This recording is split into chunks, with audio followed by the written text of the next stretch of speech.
Welcome to the Rabbi and the Shrink.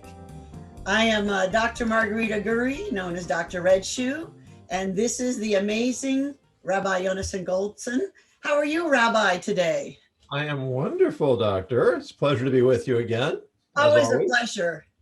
We're on our seventh of the Rabbi and the Shrink on Everyday Ethics Unscripted, a discussion that we hope the world will join us to help us think and act in a way that's more thoughtful with regard to ethics and the greater good.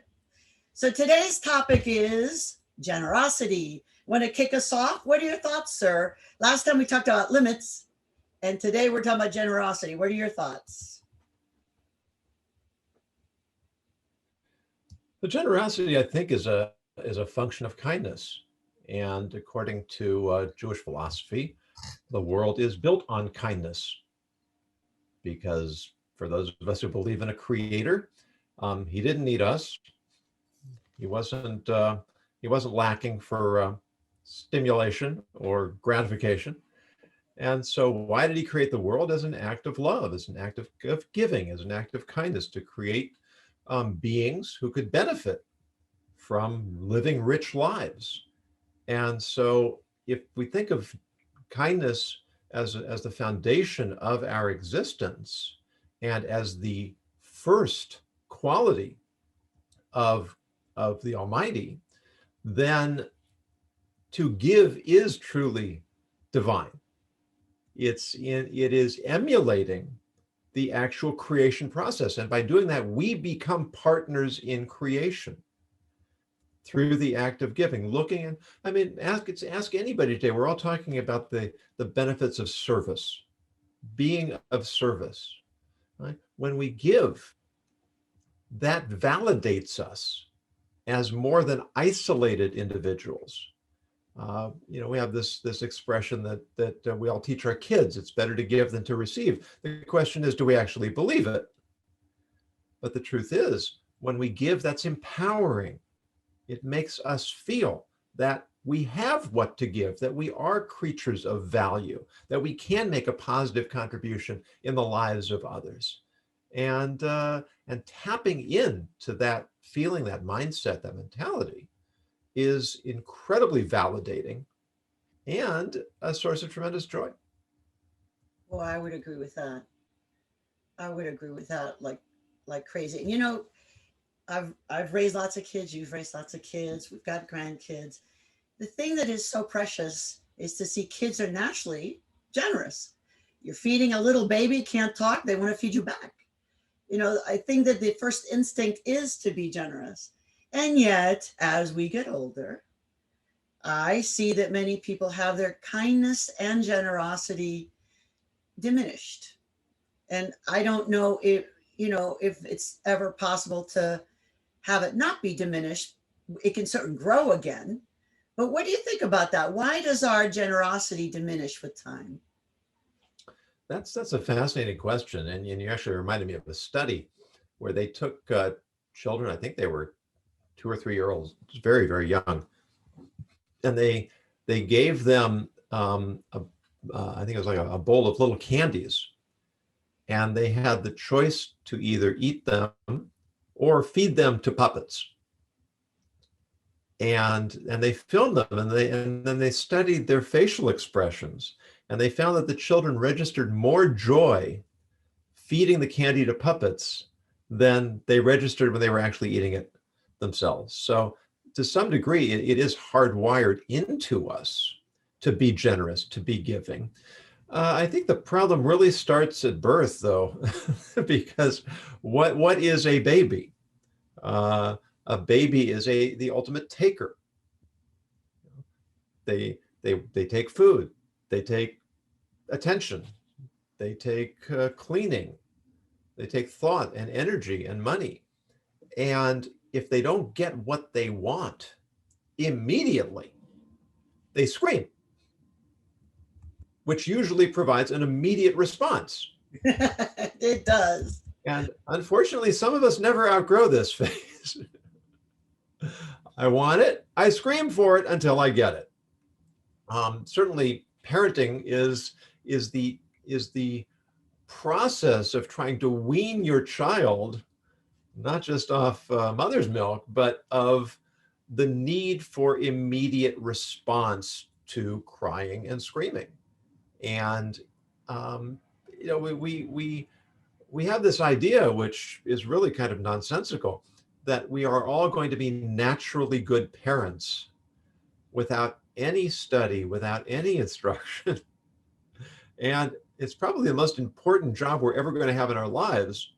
And we enter it very ill prepared. And this probably has a lot to do with why children grow up very conflicted about the benefits of giving to oneself and the desire to be takers. And there's that clash of a parent who is maybe overly generous, and those kids often grow up to be very entitled, and they're really good takers, but not so good at the giving. And I think that being able to understand, there's a sociological concept that all altruism is really for the self. Because if I give, I feel good. So I get, I give, I get, oi, right? There, am I sounding like a rabbi yet? No, okay. So I think that idea I of, think we're going to have a separate episode about altruism. you know what? That's a good idea. Maybe even next time do that. Altruism is a great and complicated entity. Is there such a thing as true altruism without getting something back? Even the babies feeding the puppets got joy. So that's an interesting topic. Well, what do you think about that? Let's add altruism to the generosity. That could really take us into the weeds. I remember when I first got to rabbinic seminary, I had been there, I'm sure less than a week. And I wasn't sure I was staying. I wasn't sure this was for me. I had a very compelling rabbi teaching me. He had been a professor of philosophy at Johns Hopkins University. He was extremely articulate. And I remember I came in third or fourth day, and he always handed out a syllabus, and at the top of the syllabus was altruism.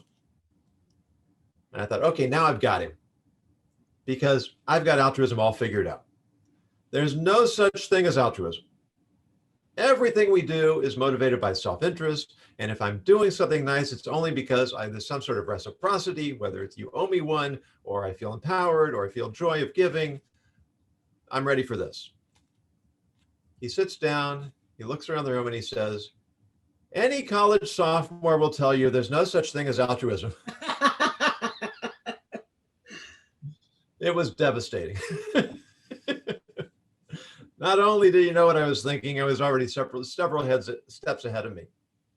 And I still have trouble articulating the classical philosophical response to altruism. It's very slippery, that if I want to do something for someone else, so we would say, well, I'm doing it because it's giving me some kind of pleasure. But what is it in me that finds more pleasure in giving than in taking? That's the altruism. That's whether it's a gene or a character trait, wherever it comes from. Why am I choosing that form of pleasure over some other form of pleasure? And today you hear people talk all the time about happiness is a choice. Gratitude is a choice. We're not necessarily victims of our impulses or our emotions or our temperaments. We can still choose to what degree we're going to indulge those impulses and which impulses we're going to give priority to. So there really is an altruistic element to us. It's true that we get something in response, but that's not necessarily the motivating factor that makes us do it. And I'm not sure it matters if it's the motivating factor. I think a lot of people, once they start giving, find that it makes them feel good and, as you were saying, empowered. and continue to do so, uh, maybe for a different reason than before. Maybe at first they did it just to get someone to like them or to get something. Sometimes we give because we want to get. Uh, I do believe that these habits can change the way we think and feel, even if we start out doing it for the wrong reason. Which is actually a teaching of the sages. If you do something not if, but do something for the wrong reason, and then you will come to do it for the right reason. So, of course, in today's society, and especially with teenagers, you have to know, well, that's hypocritical. No, hypocrisy is when I say one thing and do something else. This is saying, I want to be a certain kind of person. I visualize myself as a type of person who is giving. I may not feel the impulse to give right now, but I want to be a giver. I want to be seen to be a giver. I want to cultivate in myself the character trait of giving. And so I will give even though I don't feel an inner desire to do that. And through the behavior, I will cultivate the character trait, which will then become the motivating factor through which I continue the same kind of behavior. And that's kind of what we were talking about before with apologies, making kids do 1, 2, 3, and you're sorry. They don't feel like it. It's not sincere, but they begin to walk the walk and begin to experience the healing power and the good feeling that comes with even a false apology. And I think that's the essence of manners, actually, putting on a false sense for the sake of the greater good, or even for your own reputation. It doesn't matter what the reason is, as long as it's not to take people in. I mean, I worked at a federal prison, and there was a con man there. He and I had many conversations that were of interest to me and to him. We talked for a long time. I was there to teach psychology of adolescence, so we were talking about kids all the time, and how are they formed, and when did they know they were men, and how did they choose then to do these misdeeds that ended up in a federal penitentiary, in Leavenworth Federal Penitentiary. I was. And so the thing he and I ended up talking about is that he at first only thought about himself because he felt no one ever watched out for him. So why should he watch out for anyone else? And he started doing good things just to be known as a good guy so he could do a con. And in the course of the con, he got addicted, as he put it, his words, not mine. I got addicted to feeling good. Not just getting good, but feeling good by giving. And so I thought that was, he was a philosophical guy. All right, so we have some people now in the chat. And just for those of you who joined in, Malcolm, Joanna, and Dave Bricker, we're doing today as a webinar, but we're going to try and go back to having everyone's faces show, because we miss your faces. And please put in the chat, yes, do you agree that we go back to having people's faces show or not? Dave Bricker, yes. How about you? Yes, yes. All right, good. So we're going to try and do that and see how that works. Technically, we may not be able to do it, but we will try. And so put in the chat, please, your questions.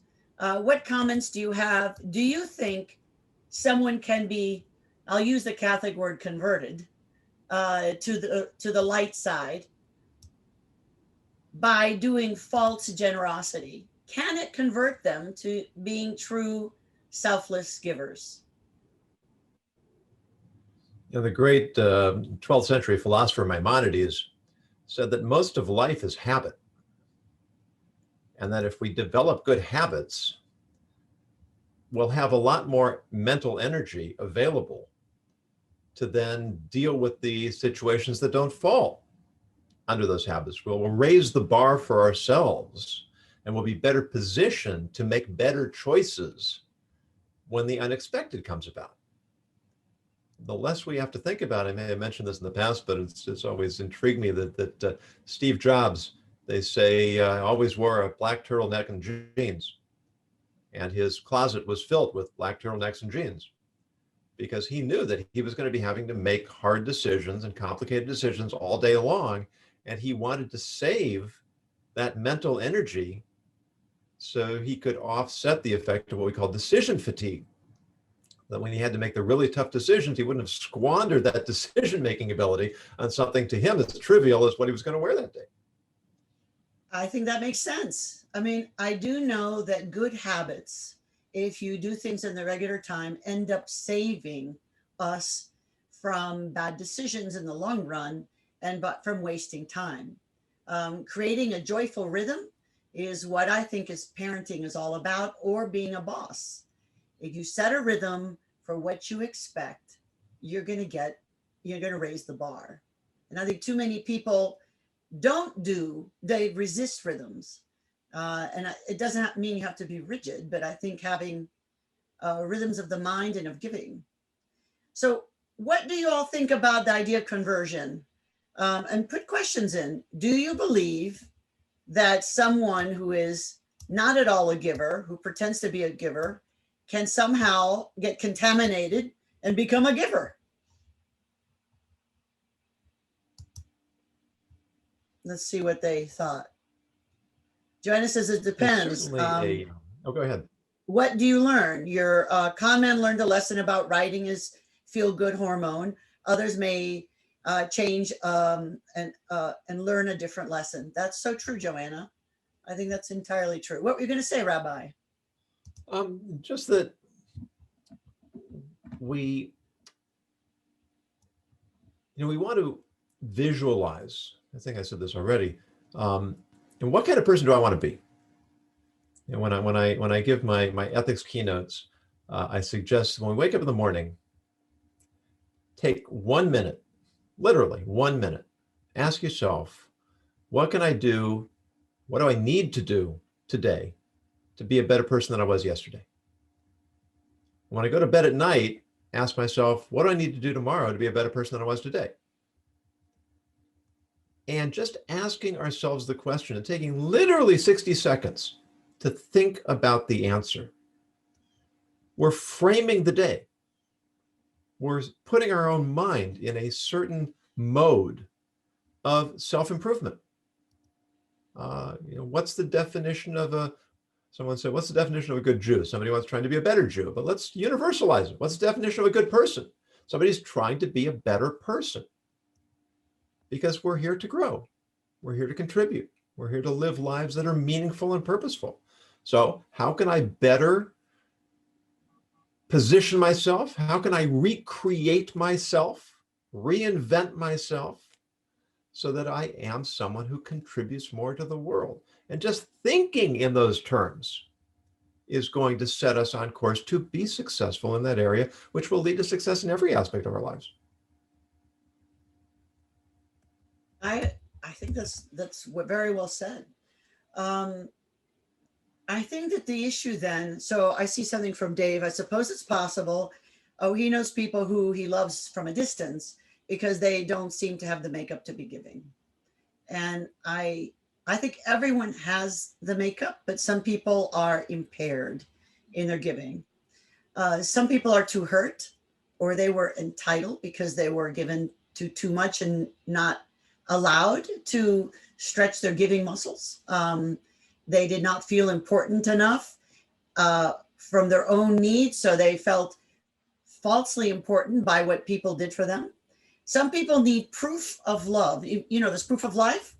Some people need proof of love through sacrifice. They have points. You have given me this, this, this, and this. You must love me. And I think that is a sad place to be. What are your thoughts, Rabbi? And then I had a question. Oh, Malcolm says, yeah, actually, you have to want two the things. result. Yeah. Sorry. Yeah, no, and that's thank you, Malcolm, for that, because we all need to have goals. We all need to have dreams. We all have to want to achieve something of value. And that vision, that goal is what drives us on. But you put me in mind of two things. The first is a story. I know you love stories. There's a rabbi was on a fundraising trip, and he came to a community, and he had somebody taking him around, giving him introductions. And at one point, this fellow mentioned, there's this wealthy guy, but I'm not going to take you to see him. I said, why not? He's wealthy. I'm here at fundraising. He says, because he never gives anything to anybody. It's a waste of time. And the rabbi said, take me to him anyway. So he knocks on the door. As soon as this fellow sees what he's up to, he wants to close the door. I said, wait, you're a person of means. I'm not asking for a big donation. Just $100. No, nothing to it. Okay, make it $20. No. $5. No. $1. No. He got down to 1 penny. He says, surely you can afford to give me 1 penny. I says, fine, here's a penny. They walked away, and the person taking him around said, what was the point of that? I'll let you know. He came back the next year. And the next year, he got $1 out of him. And the year after that, he got $20 out of him. And eventually, he became a big donor. He was so stuck because he never gave. The rabbi put him in a situation where he was too embarrassed not to give. And that single act of giving, in a sense, broke the dam. It activated the giving impulse. And so in Jewish law, charity is a big deal by us. So they ask the question, if you have a choice, you have $1,000, let's say, is it better to give $1,000 to one cause or $1 to 1,000 causes? Let's ask people in the chat what they think.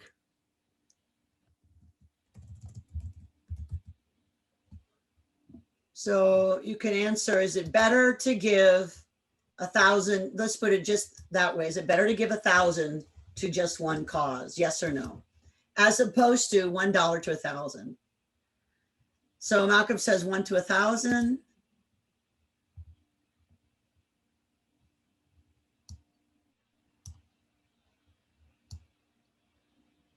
No one's chiming in. Our natural human instinct is to say what Malcolm said. Let's give 1 to 1,000. All right. Why? I'm sorry. Give 1,000. What was I'm sorry. Now, what was Malcolm's answer? He said give 1 to 1,000. Give $1 to 1,000. Yeah. I think often we would think, well, I'd rather give $1,000 to a single cause because that would make a difference. $1 to 1,000 causes isn't going to make a difference. However, the real benefit to the giver is to become more of a giver. So if I give $1,000 to one cause, I've done one act of giving and now I'm done. If I give $1 1,000 times, that's 1,000 individual acts of giving. Think of the difference that's going to make to me. And what's the likelihood when I give away that last $1,000, the 1,000th dollar, am I likely to stop there? By that point, giving will have become such a habit, such a part of my nature, I'm going to keep giving because I've become a giving person. So giving is not only for the receiver, giving is for the giver as well. So there's a concept that many people struggle with. Is it true generosity, or does it count on earth or in heaven with God if I give and tell everyone? Or does it only count if I give and tell no one, except for, of course, my accountant in the IRS? It's certainly, actually, it's a complicated question. It is a very complicated question. If you go into many institutions of one form or another, nonprofits, you will often see they have plaques of donors. And the reason for that, there are actually two reasons for that. One is that some people are in fact motivated by the prestige or the recognition. And so it helps them give knowing they're going to be recognized for it. The other reason, and perhaps the more important reason, is that when people see that others are giving, they're more inclined to give themselves. If I'm going to give to a cause, I may want to know that it's a worthwhile cause. And if I see other people giving to it, then I'm going to be more motivated to give myself. But sometimes you will see that those plaques say anonymous. Anonymous gave $1,000, $10,000, $100,000. Why? What's the point of putting that up on the plaque? Anonymous isn't getting any credit because nobody knows who Anonymous is. But I know when I look at the plaque, somebody gave a lot of money and they gave it not even wanting to get recognition for it. Is that not more likely to motivate me to become a contributor as well? So if you do some with names and some anonymous, then you get people at different levels of reality where they are at that moment. Is interesting. Yeah, and the truth is that that's always, any time we're talking about ethics, it's one of the reasons why I keep saying there's no app for being ethical, because we're all different. And where I am right now is not where I was last week or last year. And I hope it's not where I'm going to be next year. And it's definitely not where you are or someone else is. The guy who's never given a dime because he's just been so stingy his whole life, getting him to give a dime or a penny could be an act of heroism. Whereas the person who's got so much money doesn't know what to do with. I mean, we hear about people today with 80, $100 billion. I don't even know what that means. Yeah, they can do a lot of good with it, but how difficult is it for someone in that situation to give, as opposed to somebody who's just getting by from week to week, day to day, and he's still going to give $10 because he sees a worthy cause? That could be an act of heroism just as well. I agree. How about the issue of too much giving? Let's say someone gives so much that their family can't eat that week. Is that generosity? What is that? That's actually built into the Jewish laws of charity. We're obligated by Jewish law to give 10% of our income to charity. We are forbidden, according to Jewish law, to give more than 20%. Because if I give too much, then I may become a charity case. I may not be able to take care of my needs, my family. Now, of course, there can be exceptions. People are extraordinarily rich, or times when, desperate life or death situations. There are unusual cases, but as a rule of thumb, charity is between 10 and 20%, because it is possible to give too much. And that's not just about money. That's about our time. That's about our mental energy. Lots of people out there making demands on us. And if we don't take care of ourselves first, then we're not going to be in a position where we can actually give to others. I've been dealing with a lot of clients and even colleagues who are struggling because they are normally rather flush financially, and they have these habits of giving time, money, energy, all sorts of services, things like that. But now they find themselves unable because they don't have the same amount of money or the same amount of time because they're focused on surviving. What do you say to them?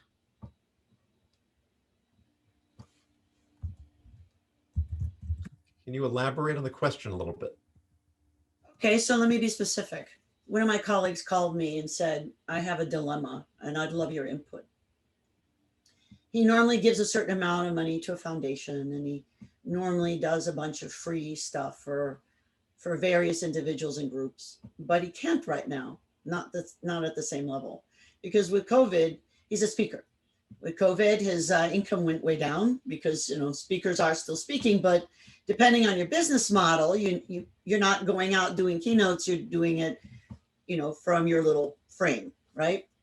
And so he's not able to give the required amount in his mind, or even his children's private school, that there's a required amount to give. He cannot give that. And he's used to giving to lots of other charities. His wife had a medical problem. He's used to giving to that charity. The neighbor usually doesn't have money, so they buy food for the neighbor. They continue to do that, even if they really can't. So there are certain things now that he's struggling with. How do I think about this? And what do I say to whom, when, where, how, and why? That's where he's struggling. Yeah, and that's That's a really fascinating question, because if I, through my giving, have created a situation or been party to a situation where others are dependent upon me, on the one hand, I've created an obligation. On the other hand, I'm not in a position to meet it. Um, you've got a pretty complex question there, and I think the starting point is we can only do what we can do. If I don't have the resources, I don't have the resources. Well, I'm going to beg that issue.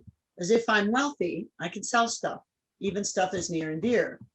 So not having resources is always relevant, right? That's true. So how far do I go if I'm not using two cars? Do I sell one? I have jewelry. Do I sell that? I have ancient tomes I can sell for lots of money.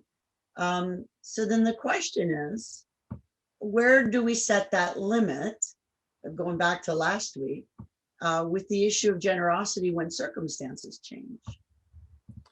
Yeah, and I think that that's going to be even more than usual a matter of individual situation, circumstances. Is what, very often we find ourselves in a situation where something is technically okay, but it feels wrong. And this is really where ethics kicks in. That's what ethics is all about. Right? Not is it legal or illegal, but is it the right thing to do? And there can be so many variables in that question. I have to decide for myself. Now, deciding for myself may mean that I ask other people. I get other opinions. But this may just be one of those situations where there's no good answer. To tell somebody that you're obligated to sell your possessions to give charity because others have become dependent on you, that's asking a lot. But it also sort of opens up the door to the question of the highest form of charity, which is to help someone get a job, to help someone become no longer dependent on charity is the highest form of charity. And so there's an element of foresight. This actually gets into a different element on the same question of generosity, or what I framed in the beginning as kindness. I said that kindness was the first quality we see in God. The second quality we see in God is justice. Now, kindness and justice are essentially opposites. Justice means you get what you deserve. Kindness means I give you regardless of what you deserve. So how do kindness and justice coexist? Well, they fuse together and they become mercy. They become compassion, which is a response to a need. And looking at a situation and evaluating what is the best way to serve the person in need takes a lot more thought and energy than just giving. It's Absolutely. easy to write a check. It's easy to reach in your pocket and give some cash. But to actually go through that process of how can I best serve the person who's coming to me asking for help, that is a real act of, that's what tests and defines our humanity. Yes. And the godliness that is the source of our humanity. And then there's the issue of pride in this gentleman that I was talking to. I had suggested why not have a conversation. I mean, this other person has needed help for many, many years and has never asked for any public funds.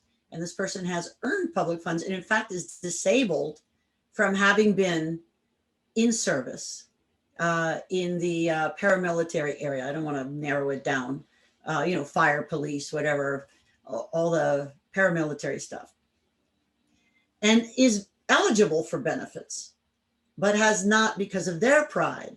So the question is, should this guy sell his stuff for the sake of someone's pride? And why was he just giving without first asking what are the options for this person, right?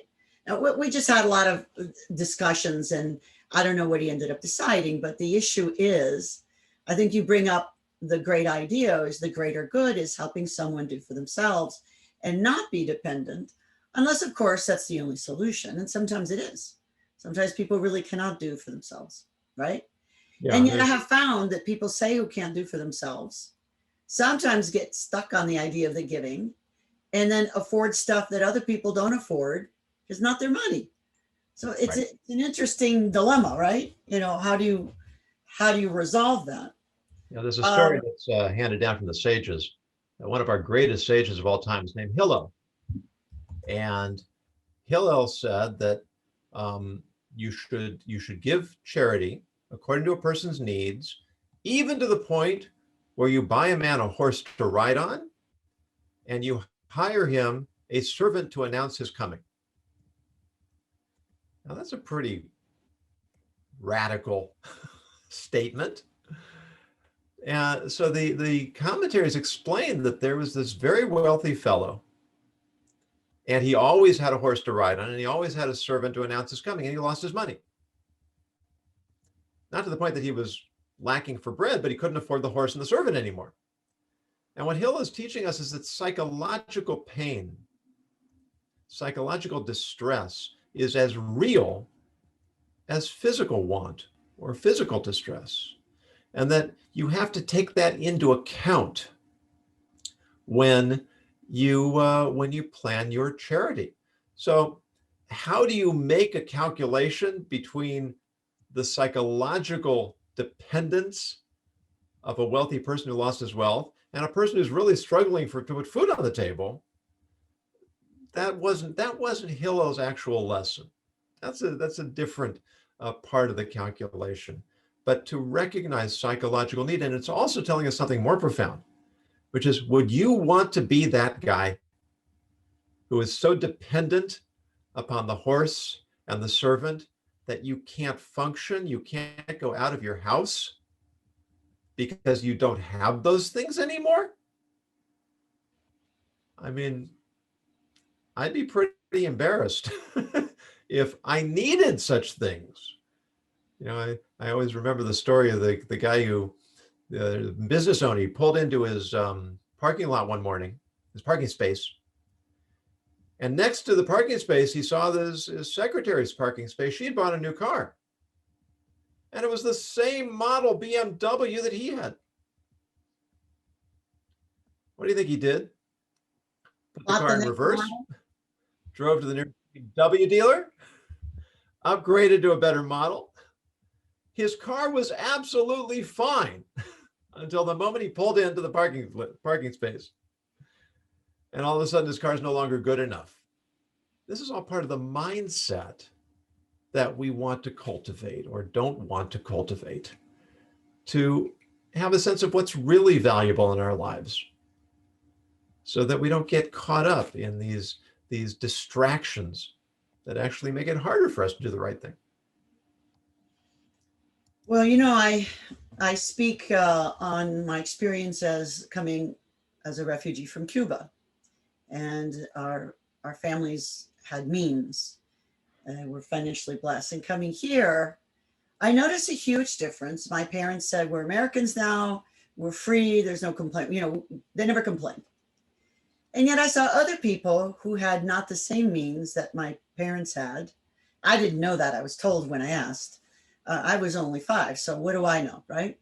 Um, and they were bragging about all their money and all their property, and everyone had a tobacco plantation and all that kind of stuff, because then they could build up themselves and then live in the poverty, the temporary poverty, more comfortably with the made up losses that they had experienced, right? And I always thought that that was fascinating, how people can feel better about losing more or less. It's still a loss. You're still starting over with nothing, right? So it's a mindset. It's interesting, isn't it? And Yeah.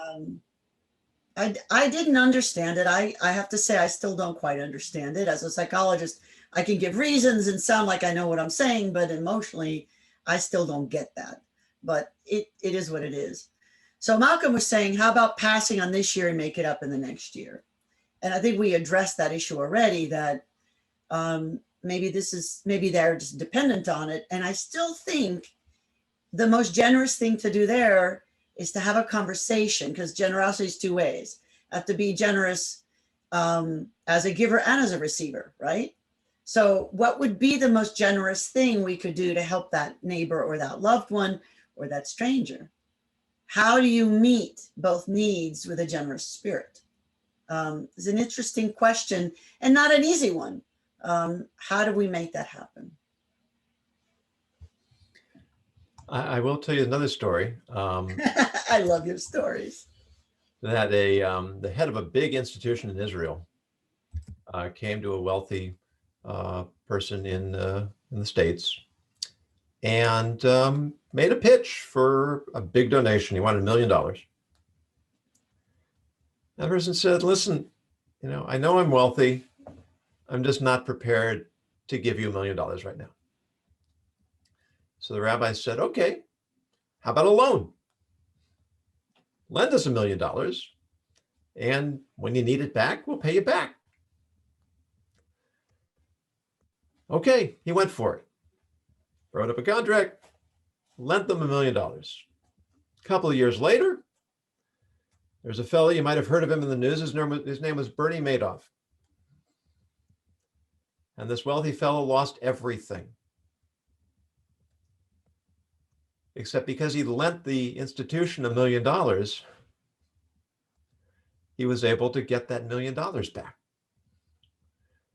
So sometimes looking for a creative way to help somebody, it may not be exactly what they asked for, might not be exactly what they're looking for, but if I'm willing to put myself out a little bit, use a little creativity, I may find that in the end, I help myself as much as I help them.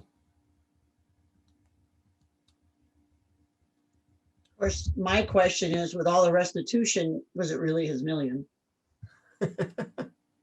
Did he really have anything left? What is one of my questions. I mean, what is really ours and isn't ours if we owe? Interesting, isn't it? Yeah, and those are questions that we just have to struggle with. But ultimately, and that's why I think a lot of people give. Someone recently asked me for a loan, and I said no, I would give it, because I don't know when they'll be able to pay it back. And this person has many, many children and is in not a good situation. I mean, I'd rather give a gift than have someone owe me that and free and clear. And this is someone I know without a doubt would give me money if I needed it. And it's not about tit and tat. It's about, my parents often said, be careful about lending. You want to give. And I think that that's an interesting position. So what do you think about these kinds of gifts as opposed to loans? Well, it's interesting. It made me think, and of course, this may not be something you can or care to answer, but the person who asked you may have felt uncomfortable asking for a gift. It was easier to ask for a loan. I think that is exactly the situation. And therefore, you did exactly what we were talking about earlier, which is to identify what is the person really asking for, what does the person really need, and to the degree that I'm in a position to do that, to help them. I was a few years ago, I was in a situation where things were pretty grim financially, and I ran into a very, very close friend, and he immediately saw that I was out of sorts. And he said, "What's the problem?" And I told him. And he said, "Well, how much do you need to get through the immediate crisis?" And I told him. And he said, "Let me see what I can do." That's nice. And he gave it to me. That's nice. And he said, if at some point you want to pay me back, fine.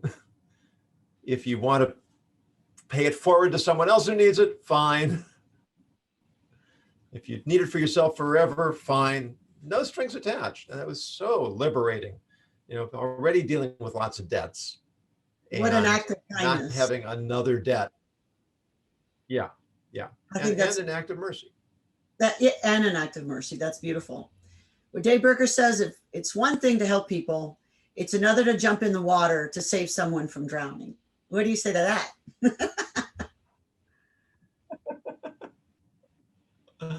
Well, if you can swim, if you can't swim, now we just have two people drowning. Years ago, the New Yorker magazine had, you know how they have these great comics, right? And they had on the shore a man, a woman, and a child, and in the water, someone drowning. And they said, drowning victim was the quote. And then on one, you know how they have different levels. One was said hero. So then they had the husband swimming in, and then he's drowning. So then now we have the victim, drowning victim, and then we have selfish man was the bubble. And I thought that was interesting because he extended himself beyond what he could do, and he left his family alone. Yeah, which, again, goes back to the idea, giving money that you can't afford to give. Yeah. Yeah, and as Dave also said, strong swimmers drown along with panicking swimmers all the time as they get pulled down. Yeah, I was thinking that too. The lifeguards have to be trained. Yeah. What do you do when you go out to help somebody and that person threatens your life? And so, they've got this whole, headlock thing that they put people into, which looks like it's very cruel and unpleasant, and in fact is the only way to save both their lives. Yeah, it's amazing the steps we have to take to make sure that our actions have the positive impact and not a negative. It's interesting. Well, there's a famous road that's paved with good intentions. Good intentions are great. From time to time. Yeah, we've all walked the road. I hope we haven't gotten to the destination. There are a lot of cracks in that road. Good intentions are important. And sometimes intentions are important, but it's not enough because we can have an intention, and especially since we're good at fooling ourselves. So sometimes our true intention is hidden to us until later. That's a good sometimes point. We're what we hope or fear and not the reality of who we really are in that moment. So it's interesting. So we have about 10 minutes left. The word of the day is, Rabbi? Word of the day is thazagoraphobia. And I will put it in the chat. And the definition is, what's the definition? I have it here. Fear of forgetting someone. Oh, that's right. I remember now. Okay. Fear of forgetting. But also, I've stepped on your joke. I'm sorry. You got there. I thought it was funny. It's not just fear of forgetting. It's also fear of being forgotten or fear of being ignored. And I think at some point we're planning a program on bullying. Ignoring can be an act of bullying. We all want to be recognized. We all want to be appreciated. We all want to have ourselves validated. I mean, a person who has tremendously developed self-esteem and self-confidence and self-assurance, right, which is the way we should be. We don't need other people's approval, but most of us are longing for people to show that we're important, to make us feel important, to help us feel important. And it's really quite debilitating to have this sense that I don't matter, I'm not important to anyone, people don't think highly of me. So it kind of works both ways, is that if I want people to value me, I need to be valuable. If I want people to appreciate me, I need to act in a way that is worthy of appreciation. But from our point of view towards others, finding opportunities to recognize people. As a teacher, it was easy to recognize the good students,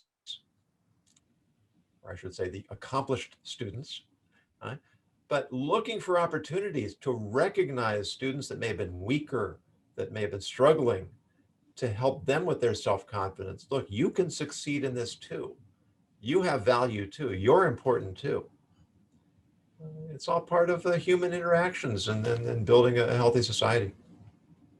And then going back to the issue of people, so one of the dangerous parts in terms of needing to feel important is that sometimes we're with people who are not good at that. And we have to know that we were born for some special mission. And we may never get recognized by some of the people that we grew up with or that know us. We still have to recognize inside of us we have something valuable. And that's where the generosity of spirit with self and with God comes in.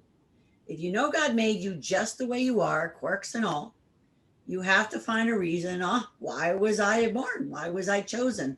What was I chosen to do? What's my mission? And a lot of times people waste time and energy and they break their hearts over and over again by getting their mother or father or some person who's stingy or unwell mentally. They want to say, we value you. Well, that's not going to happen. You have to pretend that you feel it, that you can almost hear God say, yo, you're important. I chose you. Go, be, do. And I think that don't waste time on getting the approval of people who are stingy or unaware of how to, or don't feel they're important enough to give anyone approval. So that's my thought on that. So I'm confused. Are you the shrink or the rabbi? I think, am I being fused with you now? It actually reminded me that when I got to rabbinic seminary, rabbinic college, and began studying, and my father, I was not raised in a religious home at all, and my father had a very difficult time with it. He thought it was a cult. He couldn't understand why I was doing this. This is just another example of my irresponsibility, and I remember I wrote a long letter. He wrote me a letter first, explaining all the reasons he was unhappy with me. And I wrote a rebuttal. And I had the good sense to show it to a wise friend before I sent it, which is something we could talk about at another point. And he pointed out a number of things to me. But one of the things he said is that you're trying to get your father to approve of what you're doing. And he said, he never will. And he said it just like that. And it was just what I needed to hear. Trying to get someone else to do something they're not going to do is not a valuable use of our time. It is not. And so I redrafted the letter.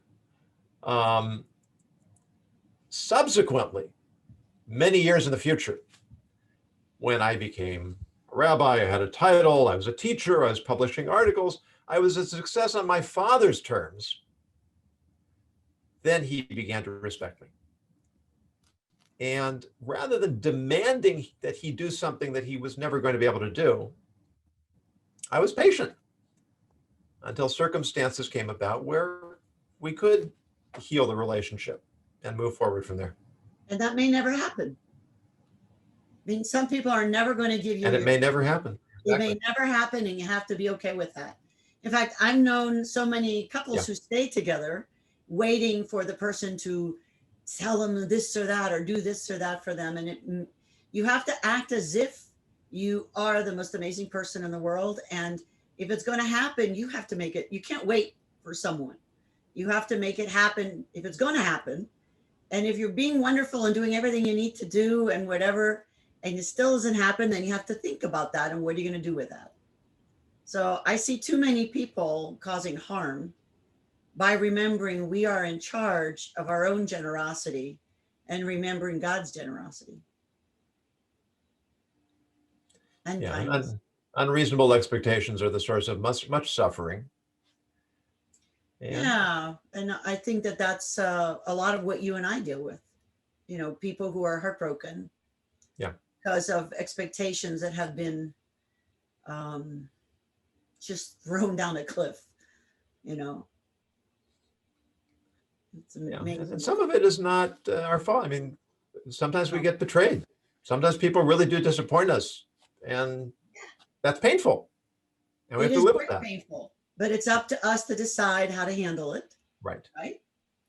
One of the mistakes I think many people make is when the person finally does come around, they're not gracious. They throw it in their face or humiliate that person. And I think that's a huge mistake. Oh, yeah. If someone does come around, I think it's kind of like many mistakes. You walk through the mistake with your chins held high and you greet that person. It's, I think, a big mistake to rub people's noses in it and shame them. Well, we just talked about apologies, right? We did. Accepting apologies is just as important as giving apologies.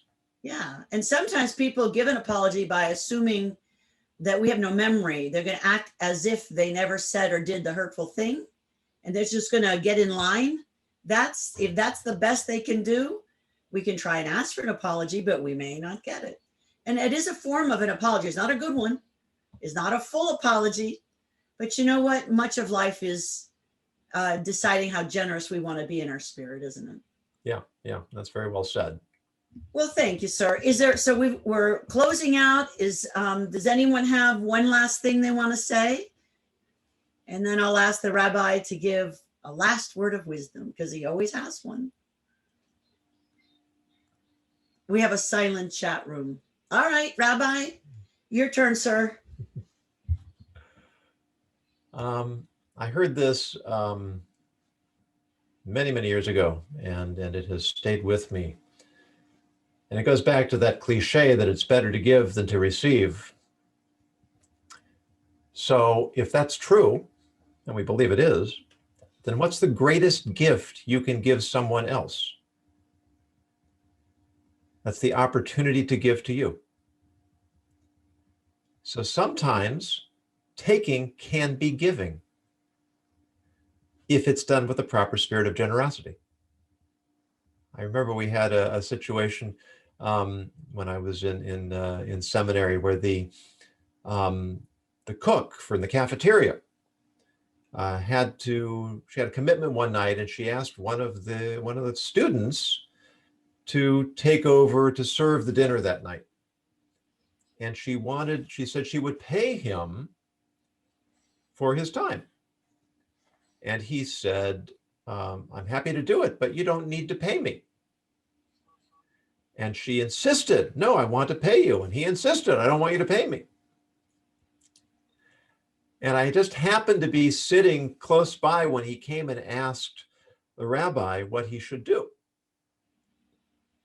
And the rabbi said, it will make her feel better to pay you.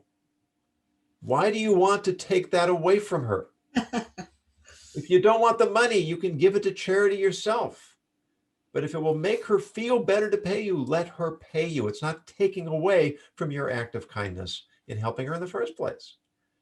So again, looking for opportunities to let people have what they need. Sometimes what they need is to give to us. I think that's true. That's absolutely true. And he also, I guess, could have said, it would make me feel better to not take the money. Would you allow me to feel good about myself? And he could have thrown that same idea, but maybe she was vehement enough that, it would have hurt her feelings. I don't know. It's not so easy to be ethical, is it, Rabbi? Well, that's why we're here. It is. It is. If we're easy, we wouldn't have a podcast. So we're ending today a podcast on generosity. Go out and be generous to yourself and others today. And I would love for you to spread the word about this podcast. We created this podcast. So I created this podcast thinking America needed a chance and the world needed a chance to revise foundational ethical assumptions and behavior. And as I was thinking about it, I can't do this podcast without the rabbi, because I love the way he thinks. I love his stories, and 2 points of view are always better. I'm Catholic, he's Jewish, he's a man, I'm a woman. I thought it was good. So that's how that got started. And in this spirit, he and I are doing what we can to see if we can invite everyone to step up, red shoes or not. Thank you for stepping up, Doctor. And thank you, Rabbi, for stepping up with me. Everyone take care, go and be generous to yourselves and others.